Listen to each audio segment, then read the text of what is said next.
그러면 인트라베스큘라 볼륨을 유지를 하는 게 중요한데 그럼 어떤 용액을 어떤 수액을 줘야 되는 게 중요하잖아요. 8시까지죠. 10분만 쉬었다가 25분에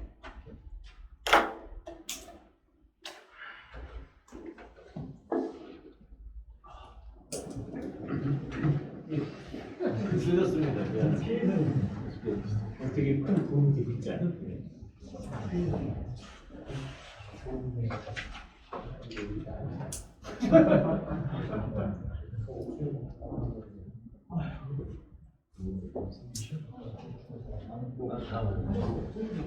너무 이 사람들이 원리원하고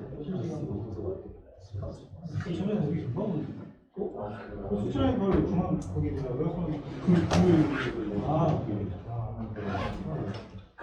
수련들이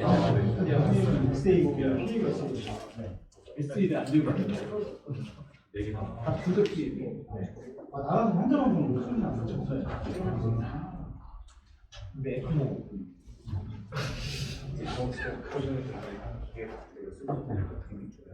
쓰고 있어요 지금? 그러면 환자분이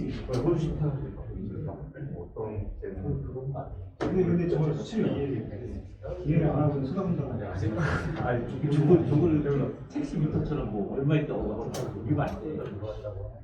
시세를 봐야 돼요. 하나 스판을 보이는 그냥 저기 지금 보면 아까 27이 정상이 아닌데 좋아하는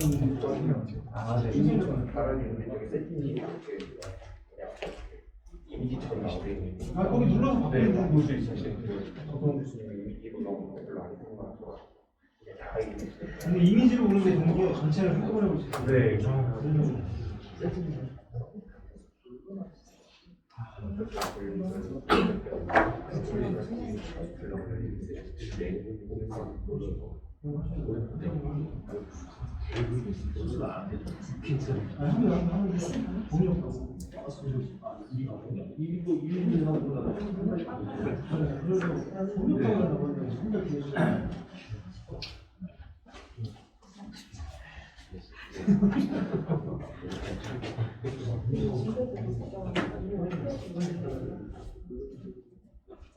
한 번은 A계열을 해야 되는 컴퓨터를 좀 해야 돼요.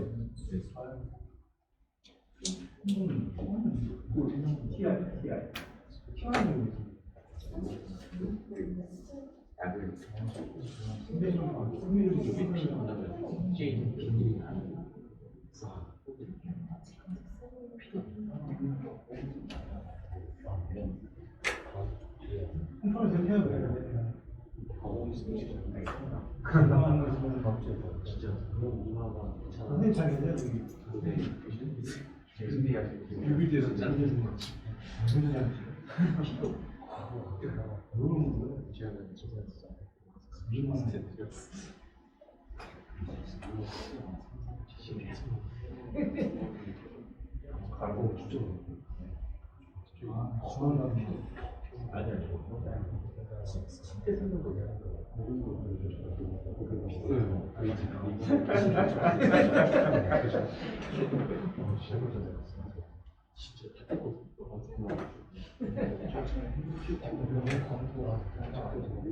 없어졌어.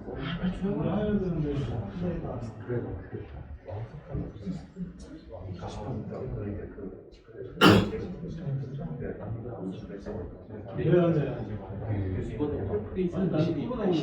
모든 사람. 그 전에 한 명이 없잖아. 이 사람은 그 다음 주에 사람이 그분 근데 많이 빼고 그 사람이 이주가 기사가 더 많이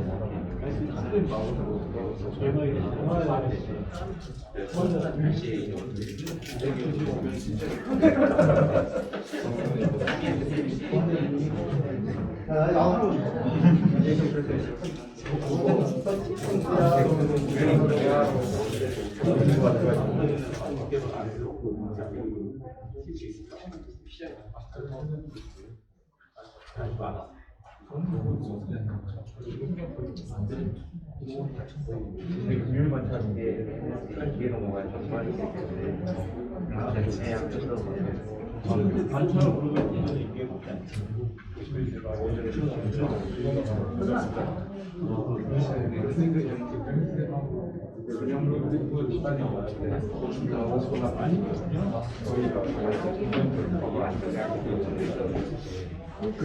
직원이 올라갔냐?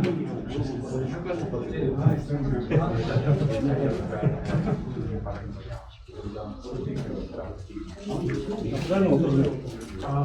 에이픽 잘 괜찮아요? 시술 받고 집 살면은 쌓이는 거 있었는데 그러고 한 1분 정도 있다가 다시 팔로우 테스트 때문에 다시 AP 열심히 하더라고요. 한 2달까지는 좀 왔다 갔다 하신다고. 아 그래? 그 성적이 그렇게 좋지 않더라고요. 저랑 사람처럼 100% 되는 게 아니에요. 100%거든요. 근데 본인이 느끼시기에는 그 정도 안 나쁘다고 약 먹으면서 출혈 생기니까 저번에 출혈 생겨가지고 힘을 쏟아가지고 내가 다음 달에 하자니까 이제 좀 세더라. 세종에서 하는 회의지에서 인사하면 알아서 쉽게 하고 다다음 달에 하기로 다다음 달에 세종에서 진동하자 진동. 네, 제가 죄송합니다. 저 봤지? 아, 그거 잘 준비해서 난 아무 얘기 안 해줄 거야. 아유 준비해봐.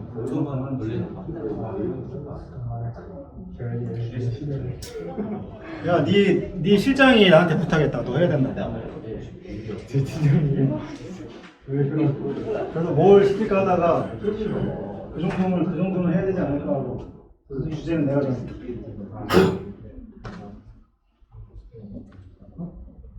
아, 제가 건이고 네가 진상이고. 아, 헷갈려. 다들 다 왔나? 그러면 시작하겠습니다. 그러면 이제 인트라베스큘라의 볼륨을 유지를 해야 되는 뭐 아까도 SBB를 유지를 해야 되는데 13% 이상을 해야 된다고 나오는데 그러면 그냥 어떤 수액을 줘야 되느냐가 중요해요. 그 환자를 이게 체외순환사가 가장 좋은 게 뭐냐면 체외순환사가 볼륨을 조절하고 펌프를 돌렸기 때문에 이거에 대해서는 가장 정확하게 알 수가 있어요. 에크모도 마찬가지고 에크모 돌릴 때 정상적인 사람은 에크모 돌리지 않잖아요.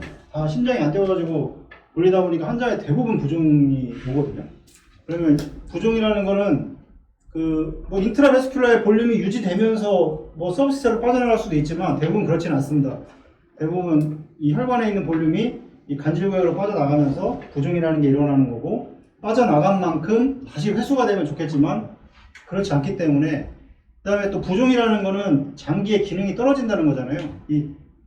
모든 게 다 문제가 생겨요. 그래서 이 환자가 자꾸 안 좋은 방향으로 가게 되는데 그럼 어떤 수액을 줘야 되는 거가 중요합니다. 그래서 이건 여기 논문 하나 소개를 할 건데 여기 고려대학교에서 쓰신 논문인데 몇 개를 찾아봤는데 이 논문이 가장 좀 이해하기 쉽고 가장 잘 해놔서 이거를 소개를 해드리려고 합니다.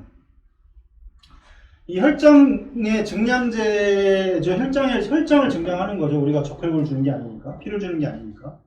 이 적절한 혈관 내 용적을 유지하는 일이 이제 장기 기능을 보존하고 신체 향상성을 유지하는 것은 물론 이제 질병과 이 경과에 의해서도 매우 중요합니다. 수액요법이 이 제2의 혈액 공급이라고 언급할 정도로 이제 중요하게 되고, 그다음에 적절한 수액 공급은 장기의 기능 보존이라던가 이제 신체 항상성 유지에 꼭 필요하게 되고, 그다음에 출혈이라는 건 실질적으로 이제 혈관 내 용적을 감소시키는 거죠. 염증 반응에 의해서 이 체액 감소 없이도 이 혈관에 이제 말초혈관이 누출된다던가 이 혈관에서 이 간질로의 체액 이동 등으로 이제 혈관 내 용적이 감소할 수가 있습니다. 이럴 때는 그냥 우리가 볼륨을 노말셀라인만 준다고 해결되지 않거든요. 근데 이런 게 이제 체외순환에서 이제 중요한 겁니다.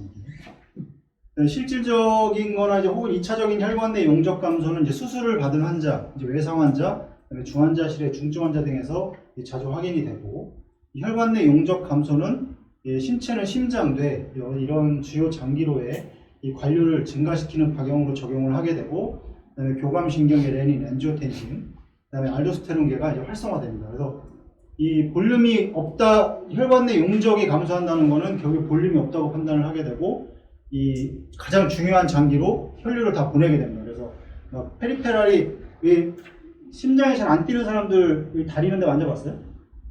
되게 차가워요. 되게 차갑고 다시 다운시켜서 볼륨이 다 그 머리 쪽으로 가게 만들어주는, 자동적으로 그렇게 되는 거거든요. 보면 신부전이 있거나 이런 경우, 신부전이나 간병변이 있는 경우에 이 볼륨이 줄거든요.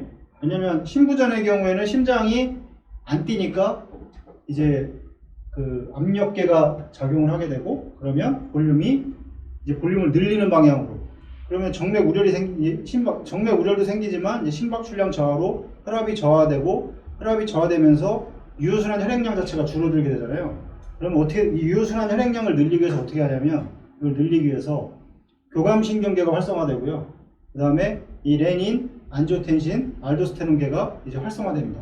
그 다음에 이 GFR이라고 하는 거는 이제 그 사고체 여과율인데, 이 여과율을 뚝 떨어뜨려요. 그냥 이 심장으로 빠져나가는 거를 줄여버려요. 그 다음에 ADH가 이제 활성화되면서 볼륨을 다시 다 당겨온다, 이렇게. 심장에서 수분 배설도 줄어들지만, 거기에 더 중요하게 더 많이 배설을 줄이는 게 소듐이에요, 소듐. 그러니까 혈관 쪽에 소듐이 많아지는 거예요. 소듐이 많아지니까 어떻게 되냐면, 이제 환자 같은 경우는 물을 먹게 되겠죠. 소듐이 많아지면 갈증 중추를 건드리니까. 물을 많이 먹게 되고, 그러면 이제 수분이 또 저류가 생기겠죠. 그러면 이 경정맥이 팽창하고, 이제 부종이라는 것도 폐우열이 발생을 하고, 이제 이런 문제가 생기는데, 간병변의 경우에는 뭐 여러 가지 이런 걸 이를 떠나서 중요한 건 알부민이 잘 안 만들어지면서 이제 그 온코틱 프레셔가 낮아지게 됩니다. 그래서 이것 때문에 이제 서브시셜로 물이 빠져나가게 되고, 그 다음에 부종이 생기고, 똑같이 이제 이런 문제가 생기는 겁니다. 그래서 이런 시스템들이 작용을 하게 되고, 혈관 쪽에 볼륨을 늘리는 쪽으로 가는 거예요, 이게 다. 그래서 뭐 이 체외순환 운영에서는 이제 퍼퓨전 플로우가 이 심장 그래서 이제 환자가 안 좋을수록 플로우를 많이 줘야지 이 환자가 좋아집니다. 실제로 그래서 유효순환 혈액 자체를 늘려줘야 돼요. 플로우가. 그 직접적인 관련이 있고, 혈장 삼투압을 상승을 시켜야 되고, 간질구역에 축적되어 있는 수분을 혈관 안으로 이동을 해야 된다. 그래서 우리가 사용하는 게 뭐죠? 알부민도 사용을 하지만 만니톨도 많이 사용하잖아요. 만니톨을 사용을 해서 혈관 쪽에 삼투압 자체를 확 올려서 이 간질구역에서 빠져나간 볼륨을 다 당겨 오는 겁니다. 그래서 보면 리저버에 펌프 플로우를 많이 주고 드레인이 충분하다는 가정하에 펌프를 돌리면서 리저버를 계속 받아요. 계속 볼륨이 늘어나요. 그런 거 못 느꼈나? 계속 늘어나요. 왜냐면 이 간질구역에서 볼륨이 계속 빠져나오기 때문에, 간질구역이 그 리저버가 훨씬 커요, 혈관보다. 그래서 그게 다 혈관적으로 빠져나오면서 그 리저버에 이제 반영이 되는 겁니다.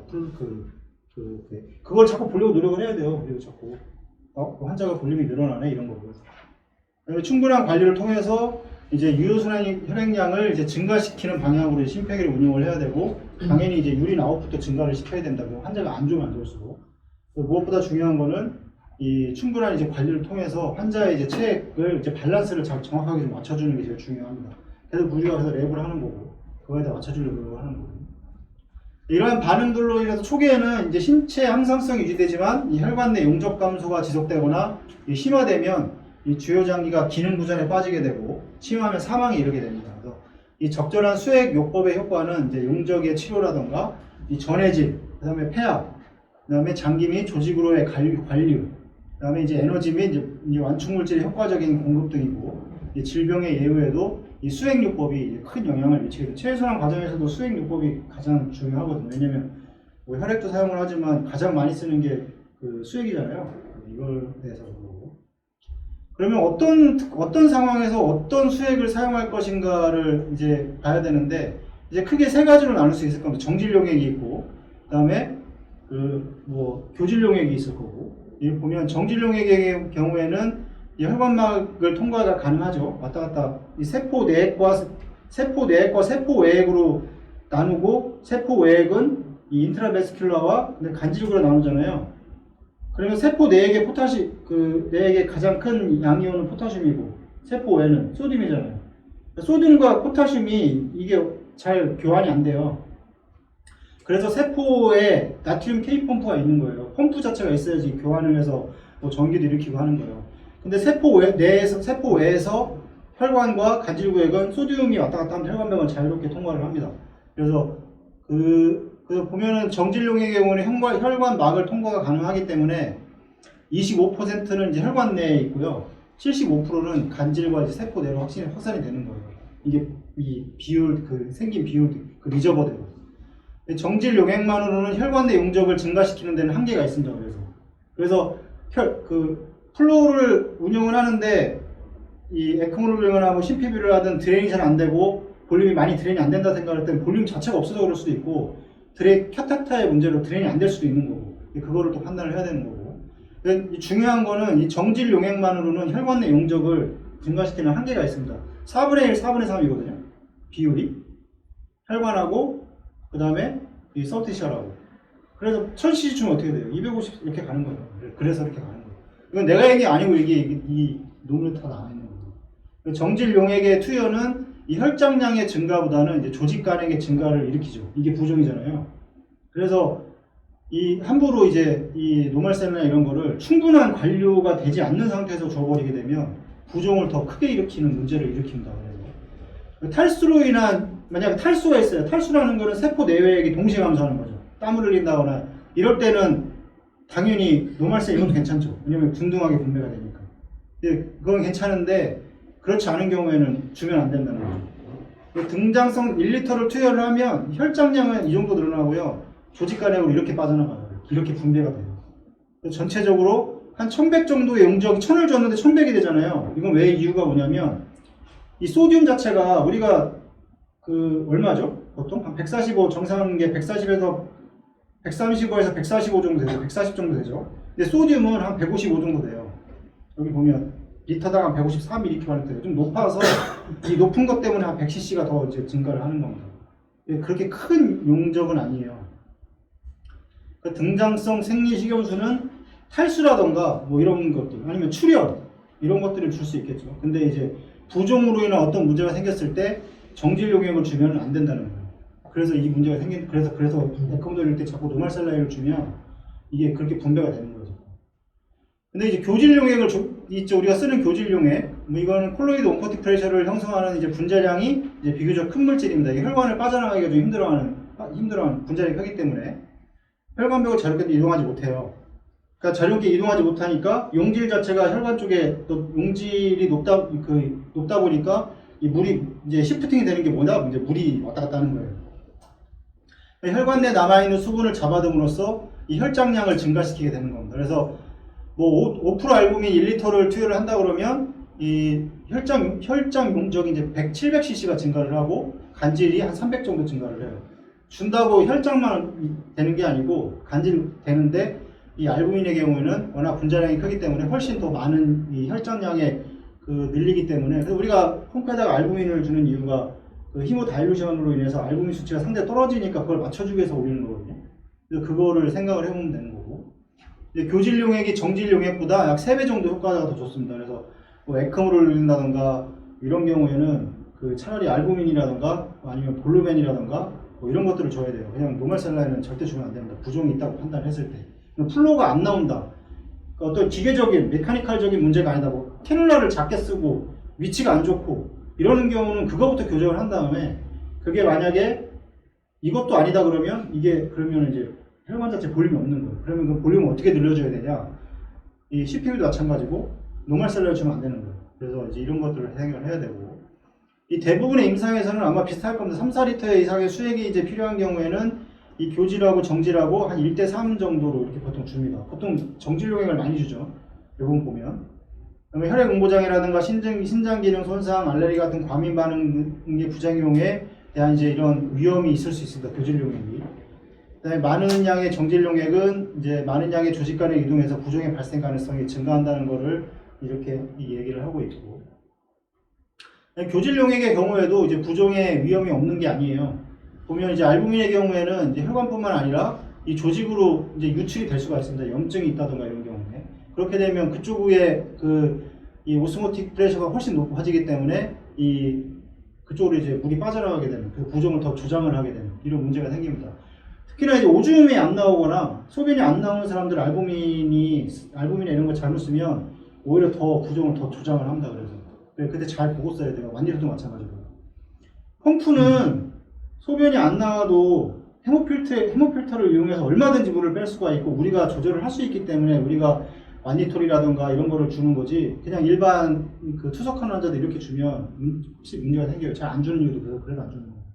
그래서 보면은 2004년에 유럽의 중환자에 사용된 교질 용액을 보면 이게 헤스테치가 뭐냐면 우리 쓰는 볼루라이트. 처음에 펜타스파이라는 이름도 나오고 막 이게 4세대까지 있거든요. 이렇게 설명할 텐데 이게 가장 많이 쓸 거예요. 실제 나가보면 제일 많이 쓰죠. 볼루라이트. 그 다음에 젤라틴이라는 것도 있는데 이것도 설명할 거고, 알부민이 그 다음입니다. 알부민은 이게 워낙에 또 가격이 너무 비싸가지고 이제 조금씩 보면서 쓰려고 하는 거고, 그 외 나라에서는 이런 식의 비율로, 유럽은 이게 이렇게 많이 쓰고, 알부민은 이제 하루에 이렇게 만들어집니다. 간에서 만들어져요. 간이 문제가 생기면 이제 그래서 부종이 만들어지는 거고, 혈장 단백질이 50에 60%. 이 정도, 정상 수치 이 정도 되죠. 이거보다 떨어지면, 이 떨어진 이유가 뭔지 찾아야 되겠죠. 히모다일루션이나 아니면 펌프와 관련돼서 원인을 찾아야 될 거고, 그 다음에 교질 삼투압을 형성을 하고 이 완충액으로 작용하는 혈액에서 물질을 운반하는 주요 단백질의 역할. 이 알부민이 되게 중요해요. 자연적으로 신체에서 존재하는 단백질이기 때문에 환자에게 가장 적합한 교질 용액이기도 합니다. 약 600개 아미노산으로 구성되어 있고 분자량은 한 69,000 달톤 정도 됩니다. 되게 높은 거거든요. 근데 볼루라이트 이따 설명드리겠지만 더 높은 것도 많아요. 알부민의 용액은 이제 사람의 혈청 알부민을 열 처리해가지고 등장성 생리식염수로 희석해서 만들어서 5%, 20%, 25% 이렇게 구성되는데, 대부분 우리가 5% 아니면 20% 많이 쓸 겁니다. 병원에서는. 전 25% 못 본 것 같아요. 이거 본 사람이? 저는 못 봤어요. 이거. 있다고는 책에 나와 있는데, 그래서 5% 알부민은 아이소토닉이에요. 균등한 거예요. 5%는.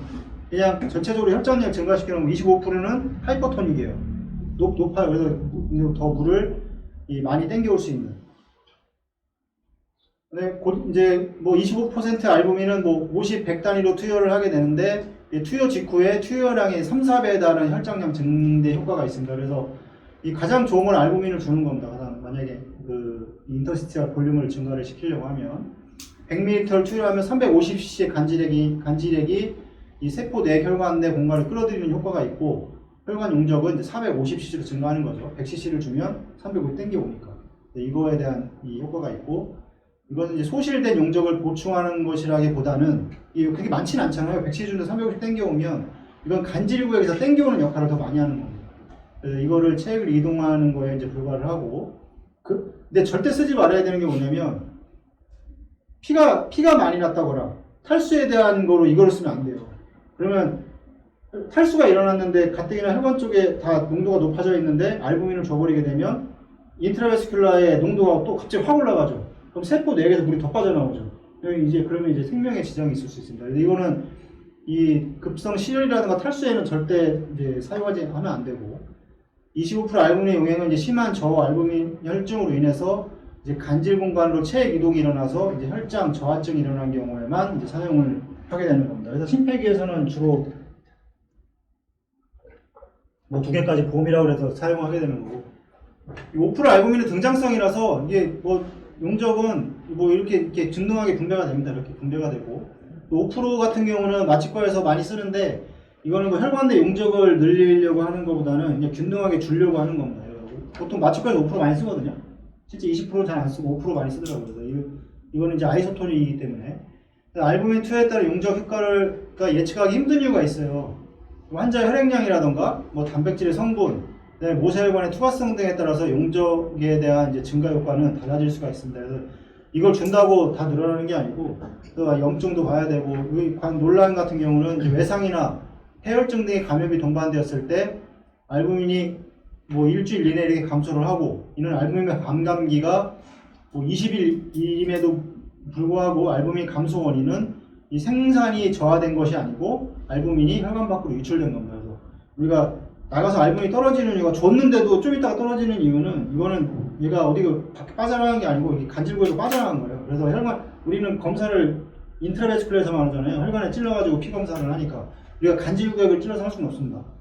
그래서 이렇게 되는 거고 환자 상태가 좋은 환자라도 투여된 알부민의 10%는 약 2시간 이내에 혈관 밖으로 이제 유출이 된다고 합니다. 그래서 폐혈증처럼 이제 모세혈관 투과도가 증가되어 있는 경우는 이제 더욱 더 빠른 이제 유출이. 왜? 현실 병원 생각. 맞아.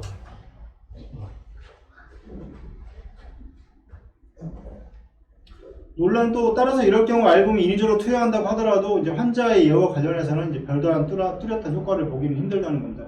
이럴 때는 뭐 가장 좋은 거는 뭐 그 부종이니까 소변을 잘 나오게 하고 그런 방법이 제일 좋습니다. 이런 경우에는 그러니까 알부민 계속 준다고 좋아지는 게 아니기 때문에 이런 경우에는 그 알루미늄 이온이 첨가되어 제조 과정 중에 그래서 신부전 환자의 경우에 다량 알부민 투여하게 되면 이 알루미늄 이온으로 인해서 이제 고알루미늄 혈증 및 또 저혈압이 발생할 수가 있습니다. 그래서 알부민의 혈액 응고에 대한 작용은 이제 헤파린과 유사하고 엔티스로민 3의 작용으로 인한 혈액 응고 인자 이 10A의 이 불활성화를 강화하기 때문에 강화하고 활성화 인자도 이제 억제를 유도합니다. 다른 교질 용액에 비해서 뭐 그렇지만 다른 교질 용액 뭐 젤라틴이나 이런 거에 비해서는 이 혈액 응고에 미치는 영향은 이게 크지가 않고 이 부작용의 발생 빈도가 낮아서 뭐 되게 뭐 생리 식용수만큼 안전하게 사용할 수 있는 이 용액 그 교질 용액이고 가장 많이도 사용을 하게 될 겁니다. 지금 사용이 있고 젤라틴이 있는데 이거는 소의 콜라겐으로 만들었는데 이제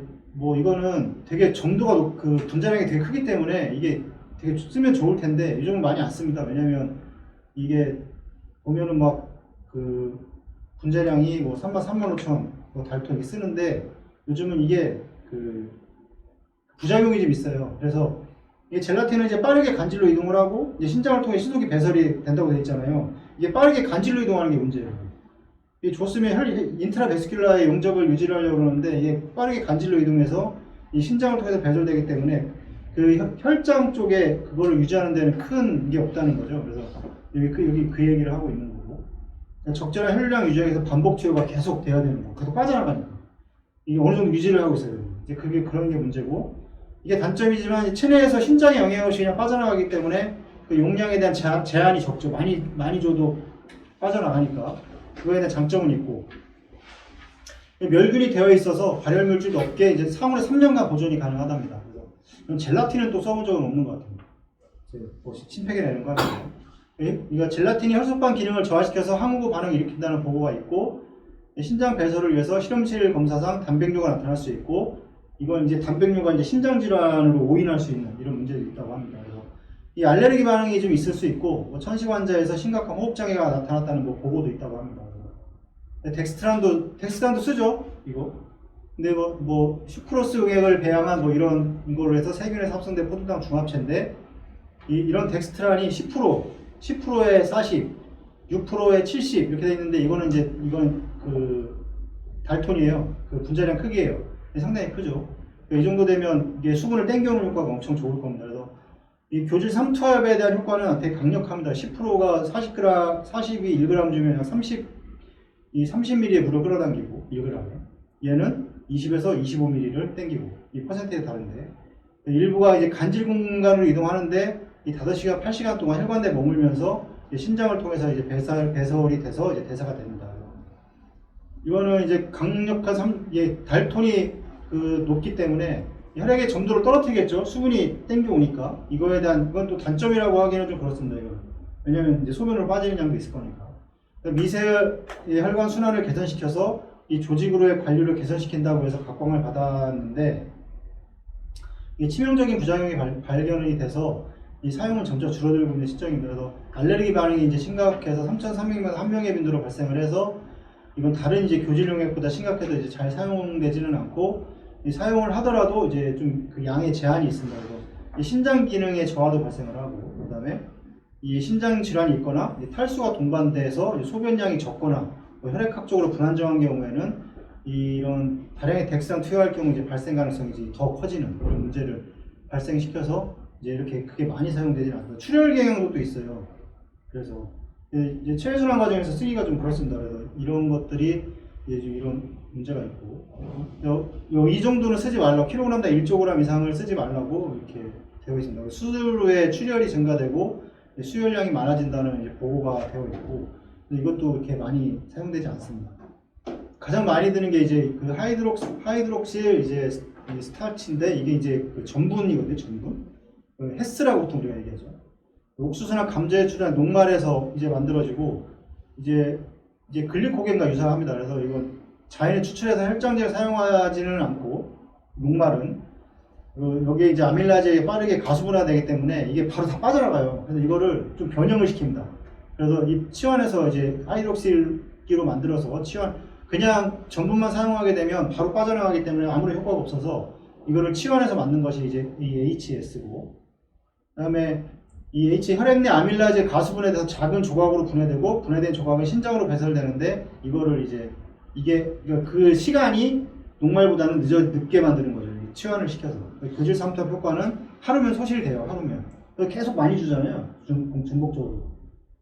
보면 이게 3%, 6%, 10%가 있거든요. 이렇게 저분자 딱 이제 7만 달톤, 중간 분자량이 13만에서 27만 달톤, 고분자 45만 달톤까지 있어요. 이게 강력하죠. 이거 올라갈수록. 이 초기에 사용되는 이 HS는 이게 너무 높아가지고 이거를 쓰는 경우가 요즘 별로 없어요. 좀 낮게. 한 4세대에서는 좀 많이 낮아졌거든요. 혈장 증량 효과는 크지만 출혈이 더 많은, 왜냐면 그 많은 물을 더 많이 땡기기 때문에 상대적으로 다일루션이 많이 되는 거예요. 그래서 이제 출혈 경향이 더 심해질 수 있다는 거죠. 그래서 우리가 모디파이드 하는 이유가 뭐예요? 물을 빼가지고 혈관 쪽에 물을 빼내서 어떤 다일루션을 줄여주려고 하는 거잖아요.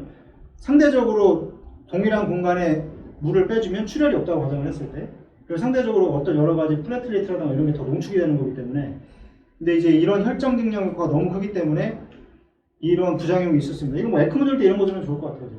오히려 워낙 부종이 심한 사람들은 더 땡겨와서 플로우를 더 계속 좋게 해주고 순환을 좋게 해주면 되니까 오늘 강력하게 쓸 수 있는 것 중에 하나입니다. 그때 봐서는 이게 1세대, 2세대, 3세대, 4세대까지 분류를 하거든요.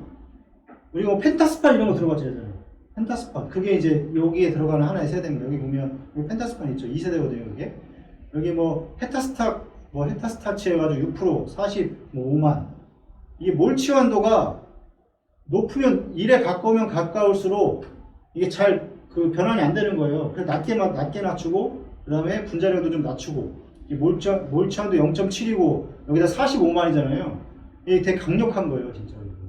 헤스판이라고 쓰는데, 이게 정말 환자가 부종이 심하거나 혈류량이 너무 적어서 플로가 안 나오더라도 사용할 수 있을 겁니다. 근데 이렇게까지 사용할 정도의, 그 다음에 2세대는 이제 뭐 보면 여기 뭐 펜타스판 유명한 10%짜리 6%하고 10% 있어요. 이렇게 해서 쓸 수가 있고, 이게 보면 이제 20만이죠. 26만이고 3세대의 경우에는 이제 테트라스텟 해서 이제 뭐 몰 치환도도 0.4로 낮은 거는 변환이 빨리 돼서 빨리 이제 제거가 된다는 소리입니다. 그래서 이게 1에 가까우면 잘 변환이 안 된다는 소리예요. 계속 오래 머물러 있다는 소리예요. 근데 너무 오래 머물러 있으면 또 문제 생기잖아요.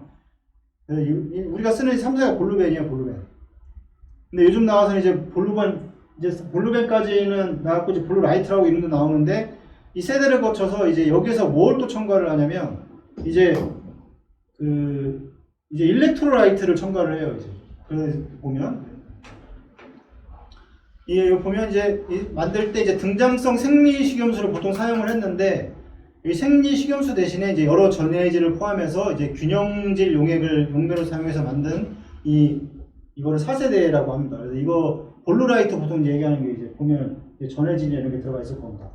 4세대의 경우에는 뭐 1세대가 뭐 67만에 0.75, 여기에다가 1세대 헤스타치에다가 여기에 밸런스 6% 이거를 섞은 거예요. 3세대는 이렇게 섞은 거고, 볼루라이트가 그거예요. 거기 전해질도 같이 들어가 있는 거예요. 그러니까 이런 용액을 보면서 중요한 거는 이제 이런 전해질도 봐야죠. 어떤 전해질 때 포타슘이나 이런 거 문제가 되는 사람들한테 이런 걸 주게 되면 더 상승을 해버리니까 이제 문제가 되니까 그 상황에 따라서도 달라지는 겁니다. 그러니까 뭐에 플라즈마 솔루션, 하트만 솔루션 이런 거였으면 락테이트, 아세테이트 이런 게 들어가 있거든요. 근데 락테이트가 들어가 있잖아요.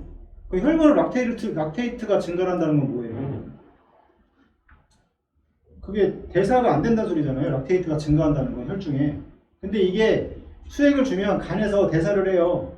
그 대사를 해서 이게 HCO3로 변환을 시켜요. 그래서 이제 그런 대사가 그 락테이트가 주더라도 그게 간에서 대사가 되거든요. 근데 간이 나쁘면 안 되겠죠. 그럼 이제 문제가 생기면 그렇게 주면 안 돼요.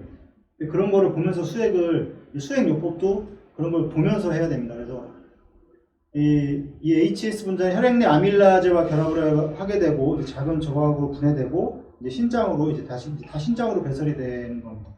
신장이 이제 고장나면 정말 그 수액하기가 너무 어렵습니다. 그래서 환자가 계속 투석을 하고 이런 이유도 그 어떤 그런 노폐물들이 빠져나갈 공간이 없으니까요. 그래서 이 과정에서 신장에서 아밀라 제거가 저해돼서 혈액 내 아밀라제가 2, 3배 상승하는 거대 아밀라제 혈증을 초래할 수 있는데 이거는 이제 투여를 중지하면 일주일 내에 정상으로 이제 회복이 되고 얘는 금방 빠져나가잖아요. 계속 이제 복합적으로 계속해서 주고 있는 거고. 이 혈액 내 아밀레 수치가 증가된 자체로 신체에 해를 끼치지 않는데 이제 이거를 또 그 급성 췌장염으로 오인할 수 있다고 합니다. 오진이 될 수가 있고 매우 드물지만 이제 알레르기와 같은 이제 과민성 반응 역시 뭐 이렇게 좀 낮은 빈도로 발생할 수 있습니다. 그래서 10일에서 20일에 걸쳐 반복 투여받거나 20리터 이상 과량 투여받은 환자에서 오래 지속되는 어떤 가려움증 일으킬 수가 있고 이런 알러지 반응이 아니라 HS 분자가 혈관 밖으로 유출돼서 이제 그 분자가 혈관 밖으로 유출되는 간지러운 거 이런 게 되는 거고 이 4세대 HS는 이제 밸런스드 이 HS는 이제 평균 분자량이 커서 이 혈장 증량 효과가 크면서도 이 환자에게 평균 1.6리터를 투여했을 때 이 혈액 인고에 미치는 영향은 이제 발견되지 않았다고 보고가 됩니다. 그래서 가장 이 알부민을 포함해서 가장 안전하게 쓸 수 있는 그 혈장 증량제입니다. 그래서 이로 인한 휴전을 방지하기 위해서는 24시간 동안 투여되는 HS의 양을 1.5 이하로 줄이거나 이 원래 브랜드 이게 출혈 어떤 그 병이잖아요. 있는 경우에는 사용을 제한하는 것을 이제 권고를 합니다. 그래서 결론은 이제 현재 임상에서 가장 많이 사용되고 있는 합성 교질 용액인 이 HS의 경우에는 예전에 사용했던 큰 분자량의 제제보다는 이 적은 분자량을 가진 제제를 선호하고 있고 분자량이 계속 자꾸 낮아집니다. 너무 높으면 너무 오래 머물러 있고 너무 많이 땡겨오는 몰치안도 역시 적은 제제로 1에서 낮게 아까 0.4였잖아요. 그러니까 중증 환자에서는 이 교질 용액의 사용이 이 사망률을 높인다거나 혈액 응고장애, 신장 기능 손상 및 이제 과민성 반응 등의 부작용을 더 많이 발생시킨다고 해서 이 정질 용액이 더 좋다는 주장도 여전히 제기가 되고 있고요. 우리는 특수한 상황 있잖아요. 체혈순환이라는 이런 거를 좀 감안을 해서 써야 됩니다.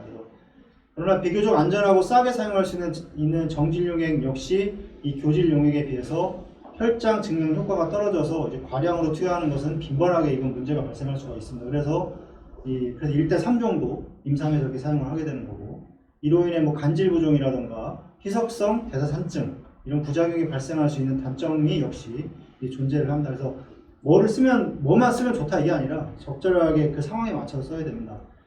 수액요법을 실시할 때는 각 수액의 특성을 잘 파악을 하고 이 각 환자가 처한 상황에 가장 적절한 종류의 수액을 선택해서 이제 사용해야 하는 게 가장 중요한 목적입니다.